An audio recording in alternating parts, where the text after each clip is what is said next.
आज हम आपके लिए फिर से एक अनोखा टॉपिक लेके आए हैं।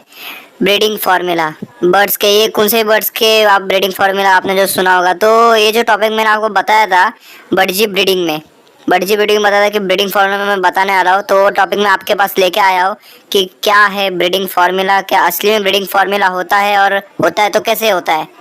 तो ये सब के बारे में बताने वाले हैं, तो इस वीडियो को ज़रा भी स्किप मत करना, क्योंकि मैं आपको बताऊंगा कि मैं क्या यूज़ करता हूँ जिससे मेरे पास सिर्फ 2 हफ्ते में ब्रीड आ गई थी।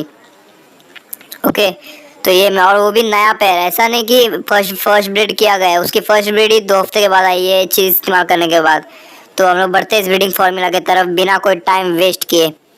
तो ब्रीडिंग फार्मूला असल में ऐसा मतलब देखा गया है, असल में ऐसा कोई ब्रीडिंग फार्मूला होता नहीं है। अगर आप बर्ड्स को अच्छे से डाइट देंगे तो बर्ड्स अपने आप ब्रीड कर देगा, अच्छा एनवायरनमेंट देगा। और दूसरा दूसरा मैं आपको जो अभी जो बता रहा हूँ जो देने के लिए, जिसको ऐसा मतलब वो देने के बाद भी आज पक्का नहीं है कि आपके साथ ब्रीड करेंगे, क्योंकि अगर आपने ऐसा एनवायरनमेंट नहीं दिए, पिंजरे छोटे दिए, तो वो फिर ब्रीड नहीं कर सकते, आप ज़्यादा डिस्टर्ब करते हैं। तो अलग अलग पॉइंट्स है। तो आप मेरे हिसाब से आप पहले ना मेरा बर्जी ब्रीडिंग का वीडियो देखो मेरे चैनल पे जाके, और उस वीडियो का भी लिंक मैं अपने डिस्क्रिप्शन में दे दूंगा, तो आप वहाँ पे आकर देख सकते हैं। और फिर ये ब्रीडिंग फार्मूला देखना। तो ब्रीडिंग फार्मूला की तरफ बढ़ते हैं। तो ब्रीडिंग फार्मूला ऐसा कुछ है नहीं। मैंने देखा बहुत लोग ऐसा बताते हैं कि ईवीओन के टैबलेट्स देते हैं जिससे हीट बढ़ने से वो ये अंडे देती है। तो वो सब आर्टिफिशियल है, वो मैं बोलता हूँ कि मैं यूज़ नहीं करता। ज़्यादातर जो बड़े बड़े ब्रीडर्स हैं वो इस्तेमाल करते हैं सॉफ्ट फूड।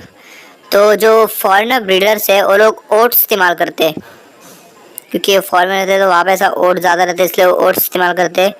तो हम इंडियंस या फिर मतलब एशिया के अंदर, इंडिया पाकिस्तान के इधर भी, तो उधर ना गेहूँ बोल सकते हैं, पाकिस्तान में गंदुम बोलते हैं, इंडिया में उसको गेहूँ बोलते हैं। और इंग्लिश में मैं आपको वीट बता देता हूँ, वीट, तो आप समझ जाएंगे, होल वीट। तो ये हम इस्तेमाल कर सकते हैं। तो आपको इसकी रेसिपी भी है एक, मतलब मैं एक अलग तरीके से इस्तेमाल करता हूँ। कुछ लोग बॉईल करके भिगा के देते हैं जिससे थोड़ा पानी रहता है उसमें, और वो अगर ज़्यादा जाएगा तो फिर बर्ड्स को मोशन लग सकते हैं। इसी कैसे मोशन लगते, गेहूँ कैसे नहीं लगते, वो जब पानी जाता है ना उसके अंदर उसके कैसे मोशन लगते हैं। तो मैं क्या करता हूँ, तो आपको मैं एक रेसिपी बताऊँ जिसमें वो अच्छे से उबलेगे भी और मतलब एकदम नरम होगा, बाहर से थोड़ा भी पानी नहीं रहेगा, गीला नहीं रहेगा। तो ये आप ध्यान से सुनिए कैसा करता हूँ मैं। तो इसके लिए आपको गेहूँ को रात को भिगाना है, सोने से मतलब पहले आप भिगा सकते हैं। बर्ड्स के हिसाब से एक बर्ड के लिए 1 चम्मच काफ़ी है, वो भिगाना है आपको पानी में। और फिर सुबह उठने के बाद आपको उसे बॉईल करने रखना है, बॉईल करना है छोटे छोटे से कोई बर्तन में आप बॉईल कर दीजिए, और ऊपर से उसको ढक दीजिए जिससे जल्दी बॉईल होएगा।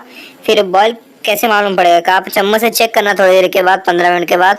अगर हाथ से एकदम अच्छे से एकदम आराम से पूरा ये स्मैश हो रहा है या टूट फूट रहा है तो मतलब समझ लेना वो बॉईल हो गया। थोड़ी भी ऐसा ताकत नहीं लगानी चाहिए, एकदम आराम से होना चाहिए, मतलब वो बॉईल हो गए। तो फिर वो आपको निकालना है, उसका पानी फेंकना है, उसको थोड़ा ठंडे पानी से धोना है। ठंडे पानी से धोने का फिर वो पानी फेंकना है, और फिर उसके उसके अंदर ये है ना, वो पानी है ना, फिर से उसके अंदर पानी भरना है, वो जो बर्तन था और उसको गैस पे रखना है। और उस बर्तन के ऊपर आपको एक प्लेट रखना है, जैसा आप जो आपने ढकने उसका था वही प्लेट रखना है एकदम। और उसके ऊपर आप, उस प्लेट के ऊपर आपको घी डालना है। तो प्लेट के ऊपर कुछ नहीं रहना चाहिए, प्लेट पूरा सूखा रहना चाहिए, उसके ऊपर आपको घी ऐसा फैला देना है, और बर्तन गैस पे रख के आपको थोड़ी देर रखना है, और वो बर्तन के अंदर पानी रहना चाहिए। इससे क्या होगा, जो गेहूं के जो पानी है ना वो पूरा सूख जाएगा और फिर वैसे एकदम सॉफ्ट रहेगा। और इसके लिए आपको उधर रहना पड़ेगा। अगर आप थोड़ा ही बाहर गए तो इतना ज़्यादा भी सूख सकते हैं कि एकदम कड़क भी हो जाए, तो मुश्किल पड़ता है। आपको तो थोड़ा रहना है और देखना है, ऐसा चम्मच से थोड़ा हिलाते रहना है। अब पूरा पानी सूख गया तो आपको देखना है कि नरम है ना, तो नरम रहेगा तो फिर आप वो दे सकते हैं। ये एकदम इससे ये तरीका करने से एकदम वो इतना सॉफ्ट हो जाता है ना कि आप सोच भी नहीं सकते, एकदम अंडे जैसा, एग फूड जैसा हो जाता है एकदम सॉफ्ट। तो बच्चे भी एकदम अच्छे से खाते हैं। तो ये मैं हफ्ते में 3 बार देता था, और ऐसे दूसरे हफ्ते के में ही मुझे ब्रीड मिल गई, पहला अंडा आ गया था। तो यही मैं इस्तेमाल करता हूँ, मतलब ब्रीडिंग फार्मूला। जैसे नहीं, ये एक रेसिपी, सीक्रेट रेसिपी है ब्रीडिंग के लिए, क्योंकि फीमेल बर्जी जब हीट पे आएगी तभी वो ब्रीड करेगी। आप अगर समझो अच्छा एनवायरनमेंट में, जब तक वो हीट पे नहीं आएगी तो ब्रीड ही नहीं करेगी। तो हीट पे आना और अच्छा एनवायरनमेंट, ये दोनों चाहिए, तभी जाके आपके पास सक्सेसफुल ब्रीडिंग आएगी। तो यही है। और ब्रीडिंग फार्मूला कुछ होता नहीं कि ये दवाई डालो वो दवाई डाल के आएगा, ऐसा कुछ होता नहीं है। तो ये आप ध्यान रखना।